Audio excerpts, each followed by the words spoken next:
लोगों के लिए शादी में खाना कम नहीं पड़ा तो यहाँ कम पड़ेगा ही नहीं। आप ध्यान मत लो, छत्तीसगढ़ दाता का वरदान है, सबके लिए अच्छी व्यवस्था कर देंगे और आज सरकार को झुकाएंगे, बस शांति रखना जरूरी है।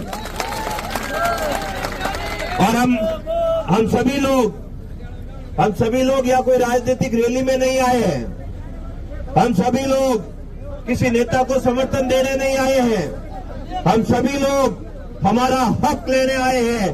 क्या आप अपना हक लेने के लिए तैयार हैं? अभी तहसीलदार जी हमारे बीच में आए थे, बता रहे थे कि भैया हम आपकी विभागवार वार्ता करवाने के लिए तैयार है। भैया ये विभाग यही बैठे थे, ये लोग यही थे, ये किसान के पुत्र यही थे, वार्ता करवा लेते। हम किसान के बेटों को 20-30 हजार रुपए के नीचे क्यों डाला? यहाँ आते ही नहीं हम लोग। भाई जब वार्ता हो जाती, जब बात हो जाती तो हमें यहाँ आना पड़ता क्या? नहीं आना पड़ता। जब आए हैं तो फिर आप तो रोजाना यही बैठे, आपसे क्या वार्ता करें?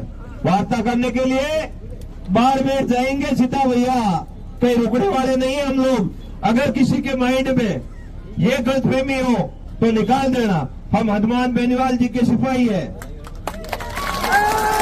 ये तो थान सिंह साहब ने खड़ा है, वो हनुमान बेनीवाल जी का सिपाही है। और आपकी लाठी में इतनी ताकत नहीं कि किसान के बेटों को रोक सके, और आपके शासन में इतनी ताकत नहीं कि आप किसान का हक खा सके। हमने पहले भी हमारा हक लड़ाई लड़के सड़क पर लड़ाई लड़के लिया है, और आज भी हम हमारा हक सड़क पे लड़ाई लड़के लेंगे।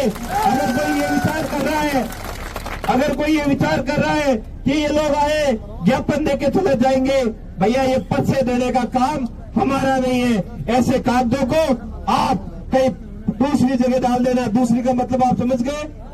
भाई हम वो कागज देने नहीं आए, हम हमारा हक और अधिकार लेने आए हैं, और हक और अधिकार लेकर ही जाएंगे।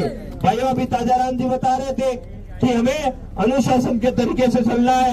हाँ, जब तक कोई इशारा नहीं हो तब तक हमें कोई अपनी मर्जी से निर्णय नहीं लेना है। इशारा हो जाए कि कलेक्टर के अंदर, ऑफिस के अंदर घुस जाओ तो अंदर भी घुस जाना है, लेकिन बिना इशारे के मत घुसना आप। कि ऐसा ना हो हम पीछे खड़े हैं, सब लोग कहाँ गए, आगे चले गए, वैसे नहीं जाना है। वैसे जाने से क्या होता है, इन लोगों को ये पता चलता है ये अशिक्षित है। हमें ये परिचय देना है कि हम लोग शिक्षित हैं, और आजादी से लेकर आज तक जब भी लड़ाई लड़ी है बड़ी अनुशासन के तरीके से लड़ी है, और आज भी इस लड़ाई को व्यवस्थित रूप से लड़ेंगे। दोनों हाथ उठाकर बताओ, ये लड़ाई लड़ने के लिए तैयार है? मजबूती से लड़ेंगे। जब तक आपकी बात मानी नहीं जाएगी तब तक एक भी किसान यहाँ से अपनी जगह से हटेगा नहीं। और ये आपकी जमीन है ना, इसका भी आज काम करेंगे। आपकी जमीन बैठने की जमीन है, आपकी बैठने की जमीन है जो धरने की, ये यहाँ नहीं ली है। ये बालोतरा में भी जमीन खा गए ऐसी, ये बाड़मेर में भी खा गए, जहाँ आम जन किसान के बेटे अपने हक और आवाज को बुलंद करने के लिए जो जगह थी उस जगह पर, हर जगह पर इन्होंने कब्जा किया है। और भाइयों एक छोटी सी बात बता दूं आपको, ये सुअर जो है ताजाराम जी, ये सुअर जो है ईस्ट इंडिया कंपनी वालों की तरह एक नई चाल है धना सेठों की।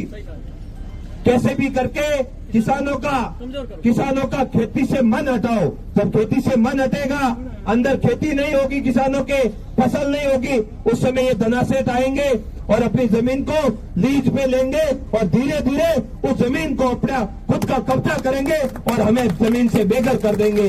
और उसी साल का नतीजा है ये सुअर। जगह जगह पर सुनियोजित तरीके से इन सुअरों को लाकर गांव में छोड़ा गया है, और गांव में किसानों को परेशान किया जा रहा है, क्योंकि किसान दीवार तो बना नहीं सकता, इतना मजबूत है नहीं कि खेत के चारों ओर दीवार खड़ी कर दे। तारबंदी बनाए तो नीचे से निकल जाते, और बड़ा खर्चा किसान कहाँ से करे। उस स्थिति में किसान खेती करना छोड़ रहा है, खेती से मोह भंग हो रहा है। तब ये लोग ताक में रहते। हर गांव में अंग्रेजों के जमाने में भी 5-7 तरह तरह के गुलाम लोग थे, जो लोग उनको अपनी अंदर की बातें बताते थे। और यहाँ पर भी कई ऐसे लोग हैं जो हमारे अंदर की बातें बताकर ऐसे काम कर रहे हैं। ये सुअर एक सुनियोजित तरीके से चाल है। मैं समय आने पर उसका भी आपके सामने खुलासा करूंगा।